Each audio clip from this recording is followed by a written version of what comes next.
கிருத்திகை அன்று முருகனின் அருளை பெறுவதற்காக விரதம் இருப்பவர்கள் அதிகாலையிலே எழுந்து குளித்து முடித்துவிட்டு பூஜை அறையில் முருகப்பெருமானுக்கு மாலை சாற்றி தீபமேற்றி காலை முதல் மாலை வரை உணவு எதுவும் உண்ணாமல் விரதமிருந்து மாலையில் முருகனுக்கு நைவேத்தியமாக கந்தரப்பம் செய்து வழிபட்டால் சகல சௌபாக்கியங்களையும் தந்தருள்வார்.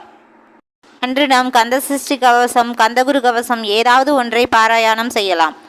அதேபோல் கிருத்திகை நட்சத்திரத்தன்று விரதமிருந்து முருகப்பெருமானை வழிபடுபவர்களுக்கு நிறைவான அறிவு, நிலையான செல்வம், நீண்ட ஆயுள், அன்பு பண்பு நிறைந்த வாழ்க்கை துணை, நல்ல குணமுள்ள குழந்தைகள் ஆகிய பெயர்களை பெற்று சிறப்பாக வாழ்வார்கள். முருகப்பெருமான் செவ்வாயின் அம்சமானவர். ஆகையால் செவ்வாய் கிரகத்தால் ஏற்படும் திருமணத்தடை, செவ்வாய் தோஷம், கர்மபுத்திர தோஷம் அனைத்தும் நீங்கும்.